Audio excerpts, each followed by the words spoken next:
This message comes from Doctors Without Borders. This year has seen unprecedented crises. Now more than ever, Doctors Without Borders patients need them. Visit doctorswithoutborders.org/NPR to learn how to donate. What's good? It's Gene Demby, and somehow we are almost at the end of 2025. We did it, y'all. We did it. But I'm not gonna lie, it's been a pretty challenging, that's one word for it, challenging year for NPR and local stations. But despite the loss of federal funding for public media and despite the attacks on the free press everywhere, we are still here for you. We're still exercising our First Amendment rights. And with your support at NPR and at Code Switch, we're planning to stick around. We're not going nowhere. We're going to keep bringing you the independent, fearless reporting and conversations you count on us for. If you're already an NPR Plus supporter, we are so grateful for you. Thank you for rocking with us. If not, what you waiting for? Please join the community of public radio supporters right now before the end of the year at plus.npr.org. Sign up for NPR Plus, unlocks a bunch of perks like bonus episodes and more from across NPR's big spectrum of podcasts. Plus, you get to feel good about supporting public media while you listen. So end the year on a high note and invest in a public service that matters to you. Visit plus.npr.org today, and thank you. Just a heads up, there's some salty language in this episode, including some racial slurs. All right, on to the show. Hey everyone, you're listening to Code Switch, the show about race and identity from NPR. I'm B.A. Parker. And I'm Gene Demby. Gene, it's been a heck of a year. Hecka, she says with understatement. President Trump's National Guard deployments have been blurring the lines between violating the ceasefire agreement in Gaza and Russia's war against Ukraine. Remove temporary protected status for Venezuela. Convicted sex offender Jeffrey Epstein. Fires that have devastated parts of school of shooting. Ongoing disruptions in federal funding. Tariffs. A jewel heist at the Louvre. Law on transgender minors. 6-7! Woof. And there's almost like a real-time manipulation of history that has caused a lot of confusion and unease. Like, did you see when the National Park Service deleted a photo and quotation from Harriet Tubman? I did not see that, but story checks out. It was an informational webpage about the Underground Railroad. Get this woke freedom nonsense out of here, Harriet. You know what I mean? Bye. But, then a few months later, they put it back. And with all this chaos in mind, Gene and I thought we might carry the load and spend a few weeks revisiting some stories about the history of this country that have really shaped where we are today. We're calling it Code Switch History Class. Yep. We are highlighting stories from our archive that we feel have just as much relevance now as they did when those episodes first dropped. Case in point, there's a story you guys did before my time on the show about the student strikes in 1968 that, amongst other things, basically created the academic disciplines that we call ethnic studies. Oh, yeah. That was and is the longest student strike in the history of the United States. It lasted like 115 days. It's an episode that feels particularly resonant today, with ethnic studies programs once again under threat, and the Trump administration having cut funding for public programs that include words like diversity, equity, inclusion, and accessibility, along with other select buzzwords.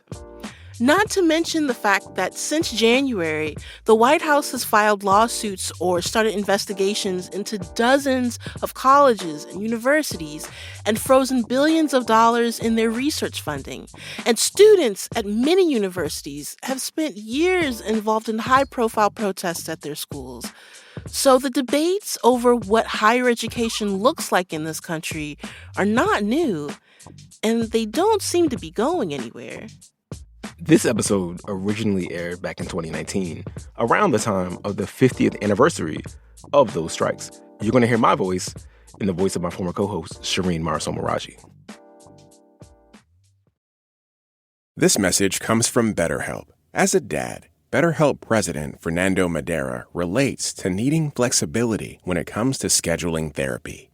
I have kids under 18, so time is very limited. That's why at BetterHelp, our therapists try to have sessions sometimes at night, depending on the therapist, or during the weekend. So I think that's what we need to tell the parents. You're not alone. We can help you out. If a flexible schedule would help you, visit betterhelp.com/NPR for 10% off your first month of online therapy. This message comes from Doctors Without Borders. Now more than ever, the world is in crisis. Communities cut off from care, children facing starvation, families displaced. Doctors Without Borders is on the ground, providing medical care, delivering aid, and saving lives wherever the needs are greatest. Doctors Without Borders patients need them, and your support powers their life-saving care. Learn how to donate at doctorswithoutborders.org/NPR. This message comes from Viking, committed to exploring the world in comfort. Journey through the heart of Europe on an elegant Viking longship with thoughtful service, destination-focused dining, and cultural enrichment on board and on shore. And every Viking voyage is all-inclusive with no children and no casinos. Discover more at Viking.com. 50 years ago, a bitter strike upended one of America's biggest cities. It wasn't a standoff between workers and bosses, though. It was a standoff between college students and college administrators.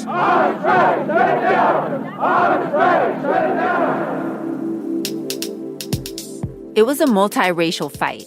Hundreds of students at a mostly white commuter college in San Francisco, California, refused to go to class until more people of color were admitted. Strikers were also calling for a radical innovation at the time, a college of ethnic studies where all students could learn about brown and black communities in the United States. And I think it's fair to say things got ugly. They just started beating him. And they didn't even bother with him to arrest him. Because he wasn't doing anything. They just left him to lay in the corner here. You can see his blood. So they left him. The police were angry that the white students would even support us. Everybody was under attack. I just saw brutality I never want to see again. I spent my 19th birthday in jail. All for what? Black studies? Ethnic studies?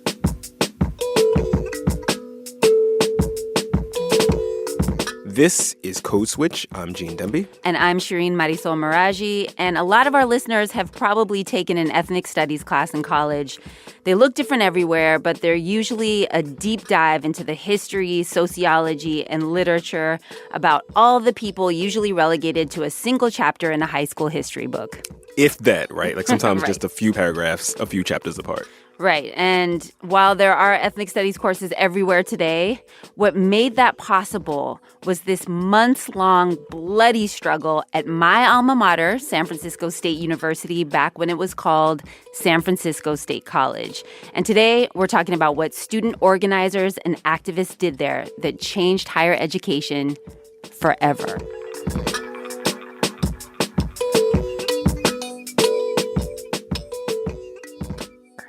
Okay, goody. Okay. I have a lot of questions for you, Shireen, about the student strike. Like, for starters, why does this stuff always happen in the Bay? Like, what is it about the Bay? Yay, area. You have all this activist Yes. energy all the time. And why, in particular, did this student strike pop off? I haven't said this on the podcast recently, but, Gene, it's complicated. It always is. The short answer is it popped off because of the suspension of a grad student named George Murray in the fall of 1968. Murray was teaching intro English classes to incoming freshmen at San Francisco State, and many of his students were Black on a campus that was decidedly very white. Okay. People point to a whole bunch of reasons for why George Murray was suspended, but his stance on the Vietnam War was a big one. Our statement was that the war in Vietnam is racist. It is the war that crackers like Johnson are using black soldiers and poor white soldiers and Mexican soldiers as dupes and fools to fight against people of color in Vietnam who've never called black people nigger. And because Crackers like Johnson. I mean, so he's referring to LBJ, right? That's right. And that audio we're listening to is from a televised press conference. George Murray's rocking an afro. He's got very dark sunglasses on. And what I haven't told you yet, Gene, is that he was a member of the Black Panther Party, which was founded about 2 years prior to the San Francisco State strike. across the bay in Oakland, California. And George Murray is the Black Panthers' Minister of Education. Okay. Here's historian Jason Ferreira. Summer of 1968, he travels to Cuba, participating in a very famous conference and with a very famous organization called the Organization for the Solidarity of the Peoples of Asia, Africa, and Latin America, OSPAL. And he basically there gives the Panther analysis, that the struggle of black people is tied to the struggle of all third world peoples. Jason's been researching this strike for years. He's done about 50 oral histories of the people involved, and he's writing a book about it.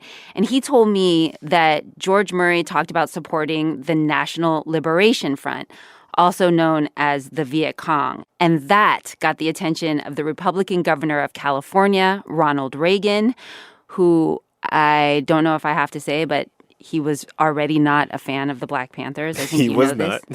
That's a whole nother Code Switch episode. Yeah. But anyway, Reagan and the Board of Trustees at San Francisco State, they wanted Murray out. And this press conference we're listening to is George Murray defending that statement he made in Cuba supporting the Viet Cong. We are calling for victory of the National Liberation Front because of our political stand, which is our right, our constitutional right. We're being attacked by the power structure of this college and the state of California.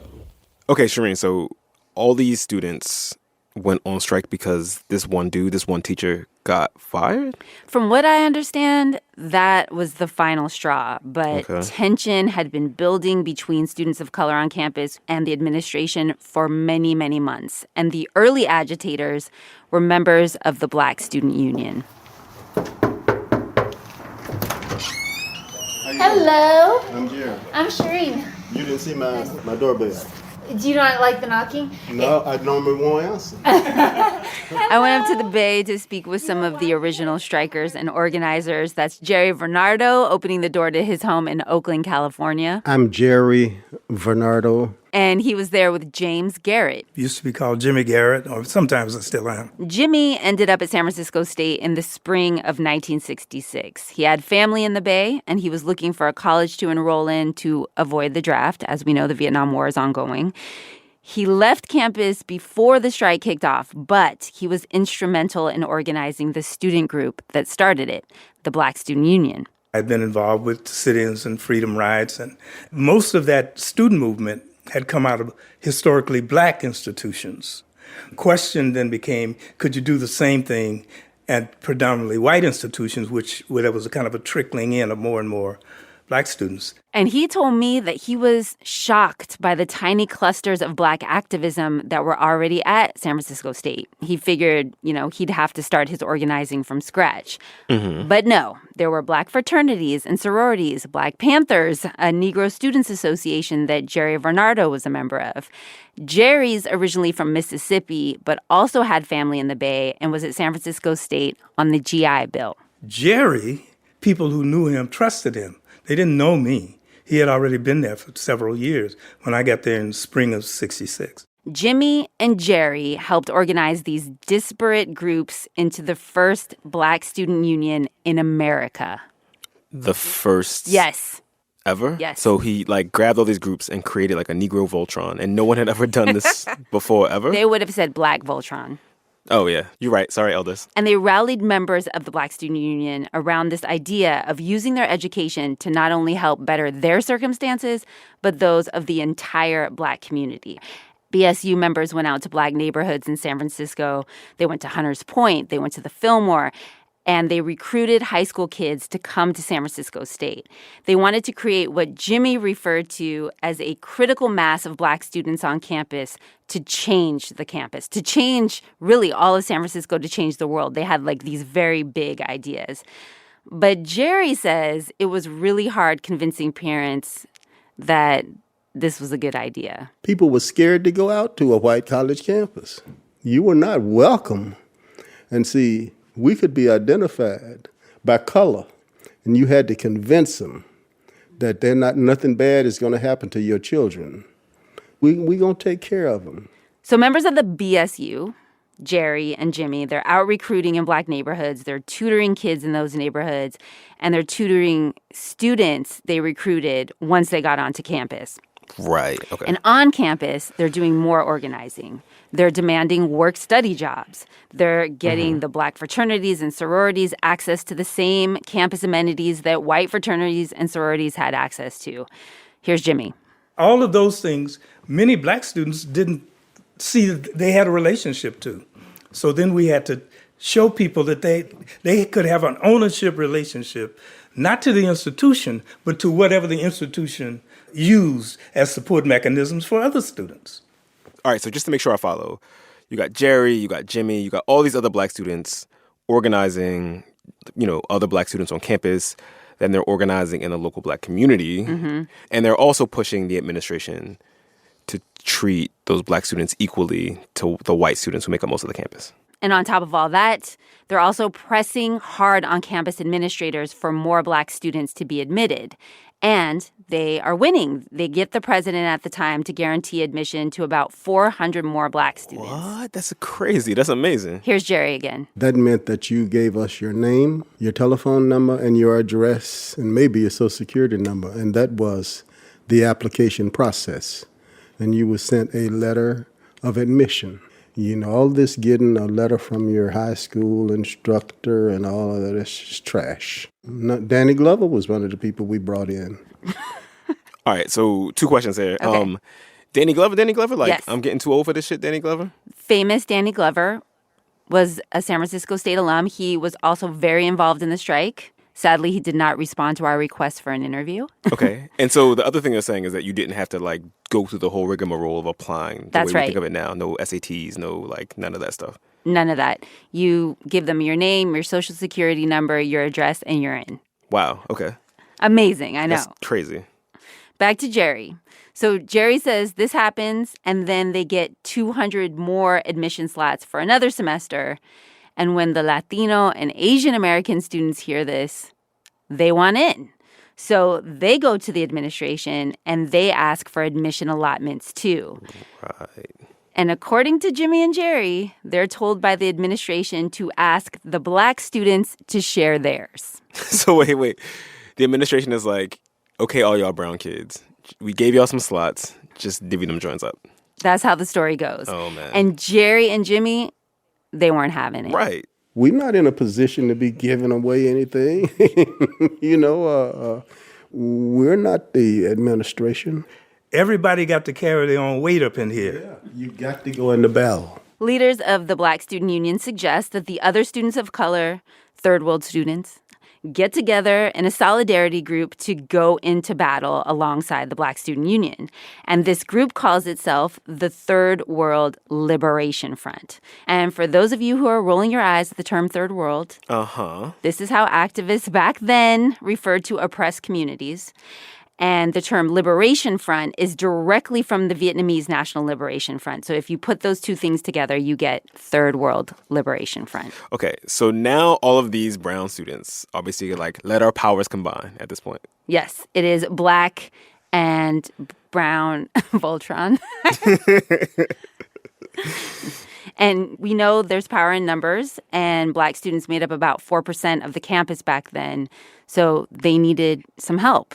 Here's historian Jason Ferreira again. These other students of color, Chicanos, Asian Americans, were dealing with the same issue that black students had been struggling with, 4 or 5 years prior, before Black Power, before Black consciousness, right? They were running around trying to be white, looking in the mirror and wishing they looked different.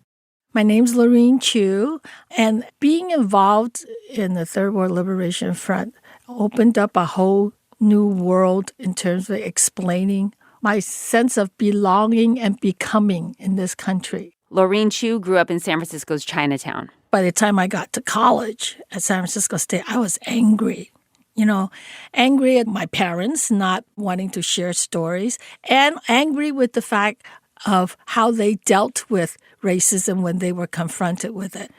Particularly, I think my father, he had, because they grew up in an era where, during Chinese exclusion, your whole thing was about survival and never being caught, losing somebody's sock at the laundry that we had. And he would get cussed out by being called a stupid Chinaman, whatever. And I would be in the back trying to listen to how he dealt with that. And he usually basically laughed it off. And that's how I entered the Third World Liberation Front with that mental frame. I am pissed off. I don't get this. So before this strike started at San Francisco State, the longest student strike in U.S. history, you've got the Third World Liberation Front pushing the administration to admit more students of color, fighting for courses that reflect their experience in this country, taught by people who are not white. And then the BSU, which is a step ahead, they have a few Black Studies classes, and they're pushing for an entire Black Studies department. On top of that, Gene, you have white anti-war organizers and activists on campus, too, affiliated with the SDS, Students for a Democratic Society, who end up joining forces with the BSU and the TWLF. So you got all this activist energy churning on campus and off campus. Right. The BSU and members of the TWLF are volunteering, they're tutoring, they're organizing where they live in Chinatown, the Mission, which was predominantly Latino, the Fillmore and Hunters Point, which are Black neighborhoods at the time.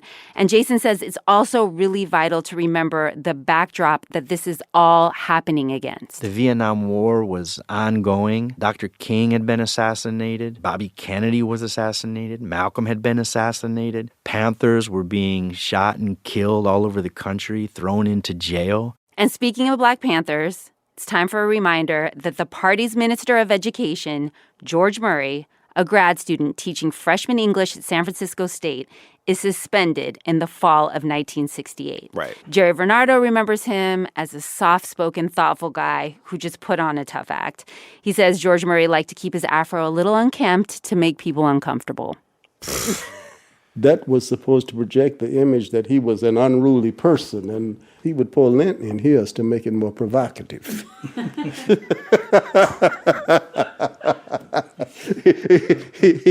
Because, see, he's the very first person that I ever met when I came to San Francisco State.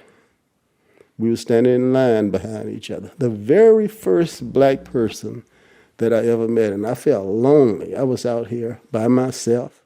George Murray was well-liked on campus, especially by the students active in the BSU, and they wanted him reinstated. When that didn't happen, the strike kicked off.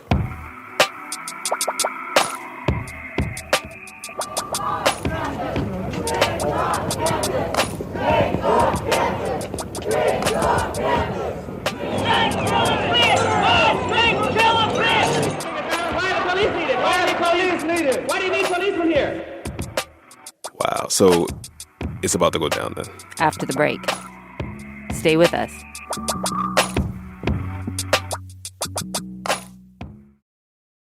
This message comes from Schwab. At Schwab, how you invest is your choice, not theirs. That's why when it comes to managing your wealth, Schwab gives you more choices. You can invest and trade on your own. Plus, get advice and more comprehensive wealth solutions to help meet your unique needs. With award-winning service, low costs, and transparent advice, you can manage your wealth your way at Schwab. Visit schwab.com to learn more.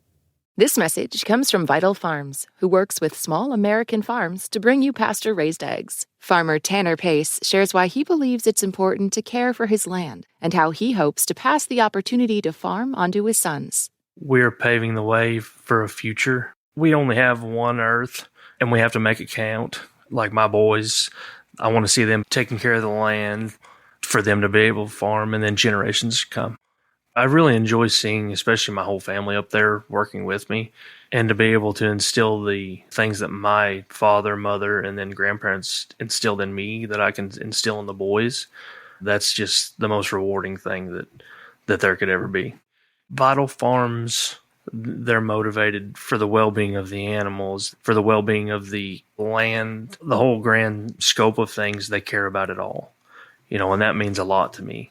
To learn more about how Vital Farms farmers care for their hens, visit vitalfarms.com. This message is sponsored by DSW, the birthplace of the humble brag. Full of all kinds of shoes that get you at prices that get your budget. And when there are never-ending options for every style, mood, occasion, and budget, there is unlimited freedom to play. And that's something to brag about. So go ahead, stock up on fresh sneakers from your favorite brands. Or try those boots you always secretly knew you could pull off. Find the shoes that get you at prices that get your budget. DSW, let them surprise you. Parker. Just Parker here.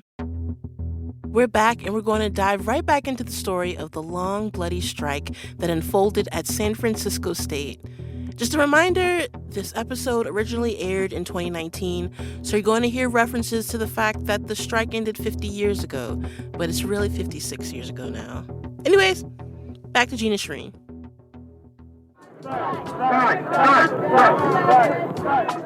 right, Shireen, let's just remind everybody where we left off. So there's all this activism happening on campus prior to this explosion. There's a Black student union, and they have a coalition with other groups of ethnic and racial minorities, other people of color. They call themselves the Third World Liberation Front, and they're pushing the administration really hard to change the climate on campus. And all of this is happening against the crazy-ass backdrop of the Vietnam War, a bunch of high-profile political assassinations, and just general social upheaval in America. The strike started on November 6th, 1968. The BSU had 10 non-negotiable demands, and the Third World Liberation Front had an additional 5. And here are some of the highlights. The BSU demanded that a Black professor named Nathan Hare head up a Black Studies department and that George Murray be reinstated. They also wanted 20 full-time teaching positions in Black Studies and normal admission requirements waived so more Black students could get into college. The Third World Liberation Front demanded a College of Ethnic Studies that would provide relevant education to the communities it represented, and they wanted it to have 4 departments: American Indian Studies, Asian American Studies, La Raza Studies, and Black Studies. And they demanded that all applications of non-white students be accepted in the fall of 1969. Okay, that is a very radical list, right? And that is the short list that I gave you. Right. I mean, the stuff they're asking for is like, it's saying like change the way you admit people entirely. Yes. And also add a bunch of new curricula to the college and do that by next year. That's right. That's a lot. Oh, yeah. And they went hard on day 1. According to local news accounts, 400 students gathered in front of the administration building, calling for George Murray to be reinstated. Students paraded through buildings, chanting, "On strike, shut it down." BSU members interrupted classes to discuss their demands and encourage other students to join the fight. So they went into one of my classrooms and made it what I thought was a very moving speech or two about why it was important that everyone support them. That's Lisa Ray Gutierrez. Guzman now, because I married later and I added his name, but my maiden name is Lisa Ray Gutierrez. She was 18 and a freshman when the strike started. She says she was shy and quiet and kind of confused about her identity. Her dad was Filipino and Black, and her mom was white, and she came from a pretty conservative working-class family. Her grandma saved money to pay for her first semester at State. So I started going to all the demonstrations that were on campus, but I didn't stop going to class right away because there were enough demonstrations that were held at noon on the speaker's platform or picketing around the campus that I kept myself busy and I was supporting the strike. But then a week later, there was a demonstration to march up to the administration building. The president at the time was this guy named Smith, Robert Smith. We must have been at least 300 or 400 people that day, multiracial. His representative came out saying that he had more important things to discuss. He convinced me to go on strike, the president. When he said he had more important things to do, I thought, maybe I don't agree with all the demands of the strike, because I still was searching it out myself. But I know that this is important. I know that minority students need to get into college if they want to have jobs that require college. Lisa remembers being very put off by the aggressive police response. Police were on the scene from day 1. The TAC squad is what she called them, the tactical squad. They wore face shields and they wielded batons. I mean, I saw cops beating people, and I saw cops on horses chasing after people. Just a few weeks into the strike, the president of San Francisco State, Robert Smith, is confronted by protesters using loudspeakers, and a striker asks him why they're beating students, and here's a part of his response. There have been more police brought on campus as the concern for safety and personnel.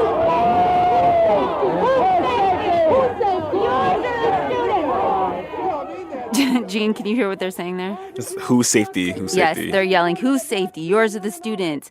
You can hear someone repeating bullshit over and over again in the background. The police would just wade into crowds and just started beating people with their nightsticks. Jerry Bernardo told me the police were so brutal, they turned apolitical students into strikers. They sprayed mace on people. They kicked people. This went on day after day after day after day. And it went on both on whites, blacks, and other ethnic groups. Everybody was under attack. Now, Gene, there are news accounts of students throwing rocks, carrying lead pipes, cursing out police officers and administrators, kicking over chairs in classrooms, breaking windows. So it was just chaos. On the first day, there was an account of a stack of school newspapers being lit on fire and a bomb going off under a stairwell, but nobody getting hurt. I'm sorry.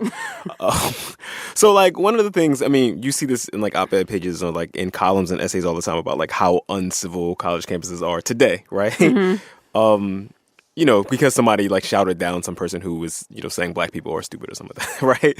I'm just, like, if you look back then, okay, you had a bomb going off on this campus, right? There was bombings at the University of Wisconsin, at Bluefield State, which you and I visited once. There were unarmed students getting shot by soldiers at Kent State and shot by police at Jackson State. It's just weird to hear people talk about how wild college campuses are now and how uncivil they are today, when back then people were like literally almost at war. All the strike vets I spoke with said some version of, those were crazy times. You're never going to believe what happened. And it's really hard to believe. Yeah. It's really hard to believe that things were that nuts. Wow. But one thing they also told me is that they were really disappointed with the way the media portrayed them as violent militants without reporting on the issues they were fighting for and really without reporting on how violent the police were toward them. And all of this was way too much for Robert Smith, who resigned less than a month after the strike started as president of the college. And he was replaced by a man named Samuel Ichie Hayakawa. He went by S.I. Hayakawa. He was born in Canada to Japanese parents, and he was an English professor at San Francisco State. So these students are now squaring off against a person of color. Yes, that is right. And Hayakawa made it very clear to these students that he was not playing around. Until these demonstrations, strikes, raids, and other disruptive acts are ended, I will continue my policy of asking police assistance to maintain the security of this campus.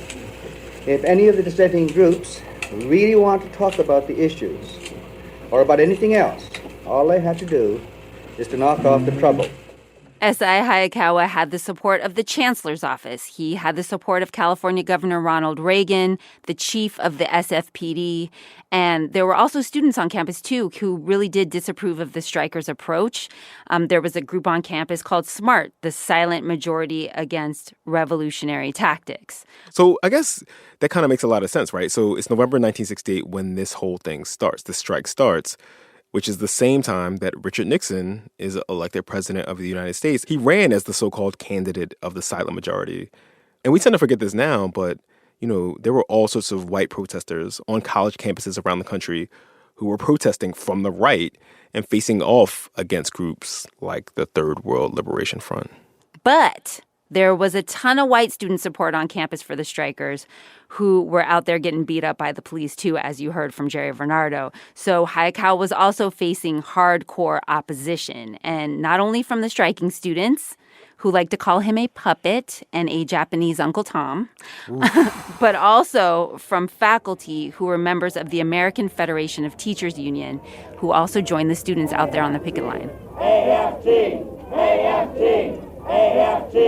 AFT! And if that wasn't enough pushback, Hayakawa also got major pushback from the black community in San Francisco. Here's Ruth Williams, a community activist from Hunters Point, at a rally right in front of the college. When I rise up, just about the masses of Hunters Point rises up too. So I am supporting the Black Students Union, the World Liberation Group, 100%. Eloise Westbrook, also from Hunters Point, told the crowd she's a grandmother with 15 grandchildren and wants a college she can be proud of. I don't have but one life to give, children. When I die, I'm dead. And you better believe it. But I'm dying for the rights of people. All right, so at this point, the BSU, the Latinx students, the Asian American students are all joining forces with the white students who were against the Vietnam War. And you got the instructors on campus who don't like Hayakawa, like they're protesting too. So basically, everyone is in open revolt at San Francisco State. Even a group of Black police officers from the SFPD, calling themselves Officers for Justice, refused to work the San Francisco State strike. Wow. Yeah. But Laureen Chu says this did not sway S.I. Hayakawa from his law and order stance. He made it clear he'd hit back hard if they staged another rally on campus. The student strikers organized an on-campus rally anyway on January 23rd, 1969. The strike was in its 79th day, and Laureen remembers being in the library, hiding books to make it harder for students who refused to go on strike to study. I went out of the library, and I was at the fringe of this huge, hundreds of people gathering for this rally. And all of a sudden, out of I didn't know where, there were these horses that were huge, and they just, in a split second, surrounded the entire group. And because I was at the edge of the crowd, I just saw brutality I never want to see again.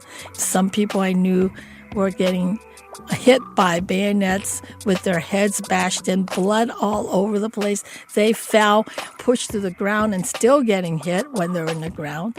And they were pushing back. So I was just kind of numb, because I was just waiting to be arrested. But then after that, I started to worry about what my mother was thinking. In fact, the policeman who booked me looked at me, and the first thing that came out of his mouth with a smile was, "Young lady, what is your mother going to say?"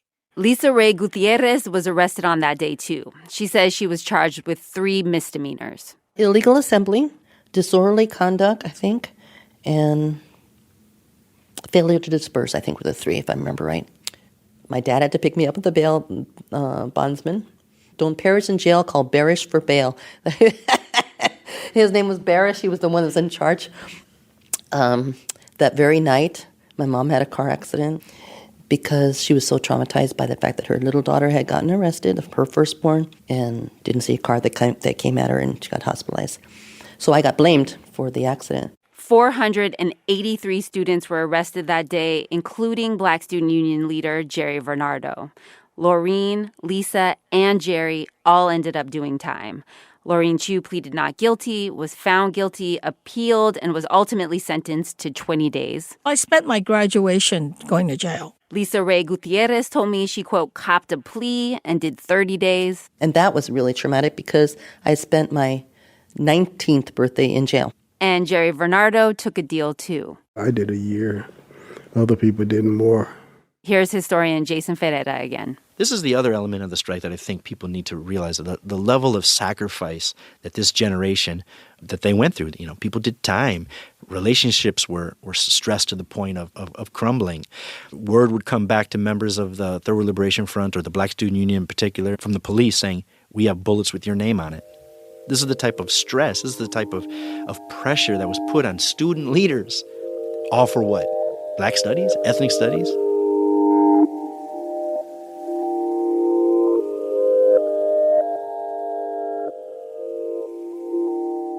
Two months after that mass arrest, the strikers reached a deal with the administration. The strike called by the Black Students Union and other members of the Third World Liberation Front and strongly supported by the revolutionary white students ended today, March 20th, 1969. Strike concessions included a College of Ethnic Studies. The administration also agreed to accept, quote, virtually all non-white students who applied for the 1969 fall semester. George Murray was never rehired, though. He ended up having to leave the Black Panther Party and is now a minister in Oakland. Jason Ferreira told me he doesn't give interviews about the strike.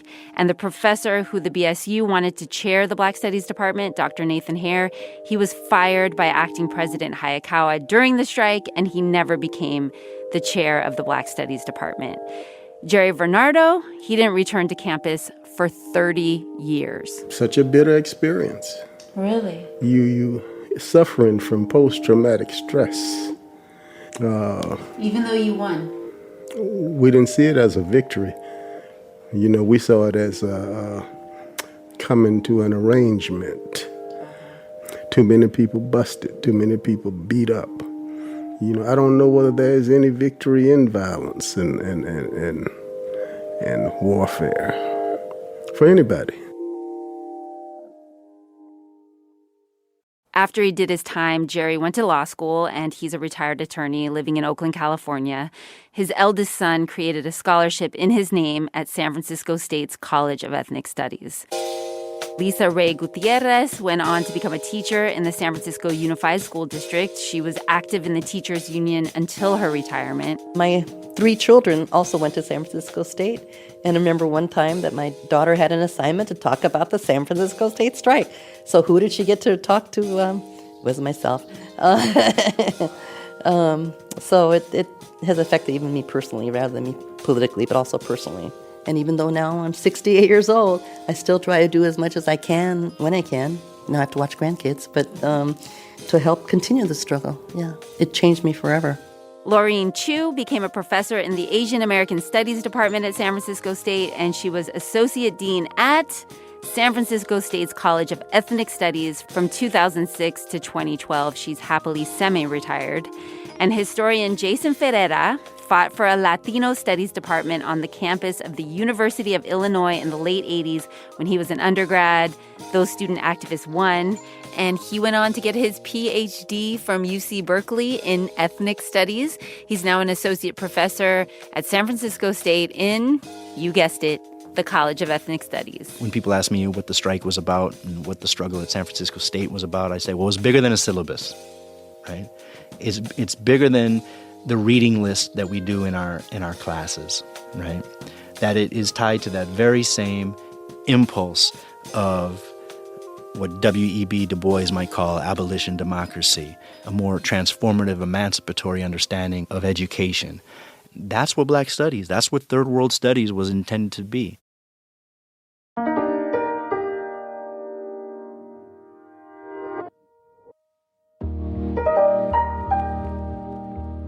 This episode you just heard originally aired in 2019 and was reported by Code Switch's original co-host, Shireen Marisol Meraji. Jerry Varnado, the organizer and attorney, died in 2021. He was 77. And that's our show. You can follow us on Instagram at NPR Code Switch. That's all one word. If email's more your thing, ours is codeswitch@npr.org. And subscribe to the podcast on the NPR app or, wherever it is you get your podcasts. You can also subscribe to the Code Switch newsletter by going to npr.org/Code Switch newsletter. Just a reminder that signing up for Code Switch Plus is a great way to support our show and public media. And you get to listen to every episode sponsor-free. So please go find out more at plus.npr.org/Code Switch. The original episode was produced by Maria Paz Gutierrez, Sammy Yenigan, and Kumari Devarajan.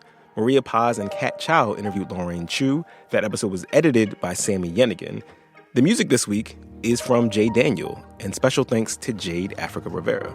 The update was produced by Jess Kung and edited by Leah Donnella. And a big thanks to the rest of the Code Switch massive: Christina Kala, Xavier Lopez, Dahlia Murtada, and Verlin Williams. As for me, I'm Gene Debbie. I'm B.A. Parker. Be easy. Hydrate.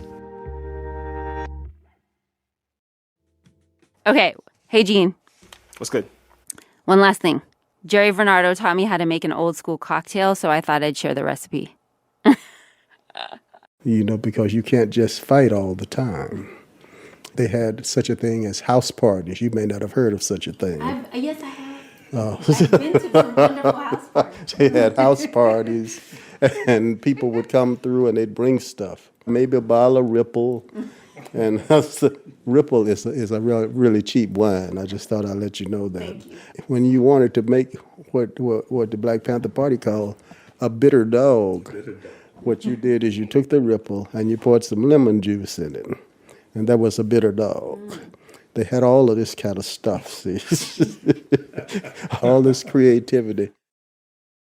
This message comes from Vital Farms, who works with small American farms to bring you pasture-raised eggs. Farmer Tanner Pace shares a moment that brings him a sense of purpose. I think that when the barn doors open and the hens run to the paddocks, you can truly see what a happy hen really is. I love pasture-raised eggs because you can see the work and the pride that the farmers have and have put into these eggs.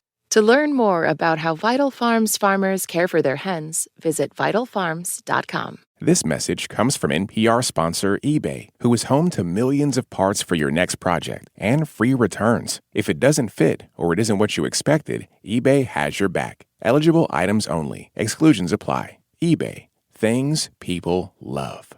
This message comes from Solidigm. Yesterday's approach to storage can't meet the demands of today's AI ambitions. Bigger, faster, and more energy efficient, Solidigm solid-state storage solutions are optimized for AI. Learn more at storageforai.com.